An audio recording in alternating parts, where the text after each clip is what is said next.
Hello, dear pupils. Today we are going to talk about summative assessment for the unit Our Health, Term 3. Оқушылар, біз бүгін 3-ші тоқсанның 1-ші бөліміне арналған жиынтық бағалауды талдайтын боламыз. Тақырыбы Our Health, яғни біздің денсаулығымыз. Жалпы БЖБ бізде 2 тапсырмадан тұрады. The first listening, second speaking is. Яғни тыңдалым мен айтылым. Әуелі тыңдайтын нәрсемізді аударып алайық, сосын оған 5 сұрақ беріліп тұр екен, яғни 5 тапсырма A, B, C таңдауымыз керек. Мінекей бізде тыңдайтын нәрсеміз. I never used to worry about my health until recently. Яғни мен осы уақытқа дейін ешқашан денсаулығымды уайымдамаппын. When I was kid, I did lots of exercise. Яғни кішкентай кезімде көп жаттығу жасайтын едім. Even in my 20s and 30s, I was very fit and never ill. 20 және 30 жастарымда да мен денсаулығым жақсы болып та ауырған жоқпын. I have been lucky all my life, always in the best of health. Яғни осы өмір бойына мен сондай жақсы, яғни сәтті адам болыппын, себебі денсаулығым жақсы.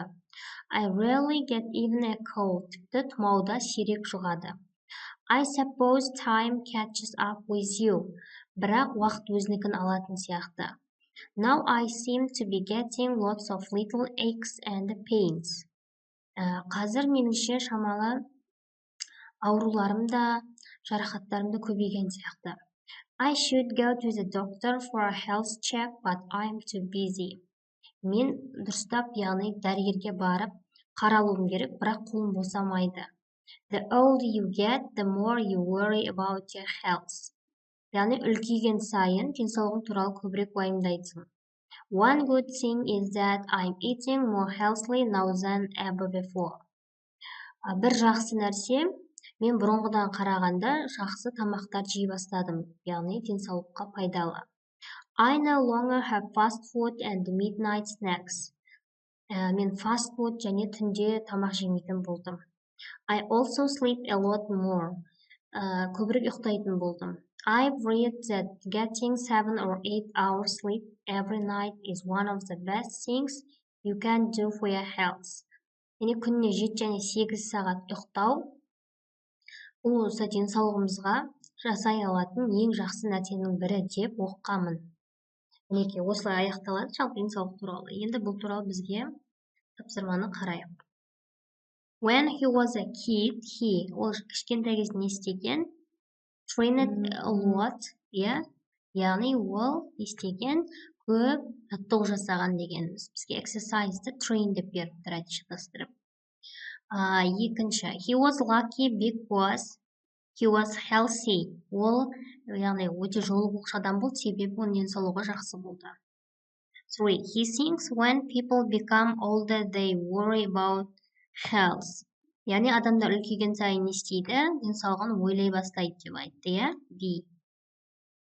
In his opinion, a good thing is that. Оның ойынша ең жақсы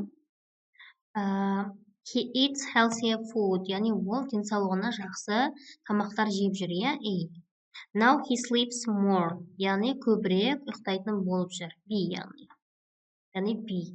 Бұны мен қазір тоқтатып жазып алсаңдар болады, мына іште жауаптары бар. Неке? A, бірінші, екінші C, үшінші B, төртінші A, бесінші B. Енді екінші бізде speaking жазу үшін, яғни мұғалім бізді қалай бағалайды? Ask grammatically correct questions. Яғни ережеге сай дұрыс жазылды ма? Answers to questions appropriately. Жалпы ең болмаса 2 сұраққа жауап берді ма? Expresses agreement, disagreement. Келісу немесе келіспеу дұрыс жасады. Use topic related words accurately. Дұрыс, яғни сөздікті қолдану. Pronounce words clearly. Яғни дұрыс айтылу. Үште негізі speaking'де айтады, Бірінші тапсырмаға 5 балл, екінші тапсырмаға 5 балл, барлығы 10 балл беріледі екен. Speaking. Енді бізде не сұрап тұр? Arranged in pairs дегеніміз жалпы жұп болып жұмыс жасайды. It's a two-way conversation. Себебі диалог құрады.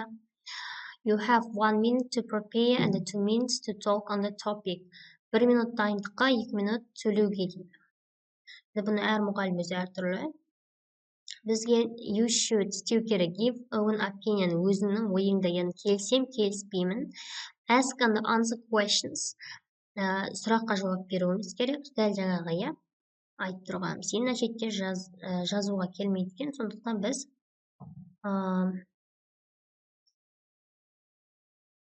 мынадан қарайық. Мына жерде бізде примерно жазылған түрі бар. The first. Енді сұрақтарға келейік. What is your favorite sport? Why? Сенің сүйікті спортың қандай және неге? What types of sport are popular among your friends? Сен достардың арасында қай спорт ең танымал? How do you try to keep fit? Сен қалай денсаулығыңды жақсы ұстайсың? What do you think are the best tips for a long and healthy life? Сенің ойыңша ұзақ және денсаулығы мықты өмір сүру үшін ең жақсы нәрселер? Примерно былай беріпті жауабын. My favorite sport is football. Мен сүйікті спортым футбол. I like football since my childhood.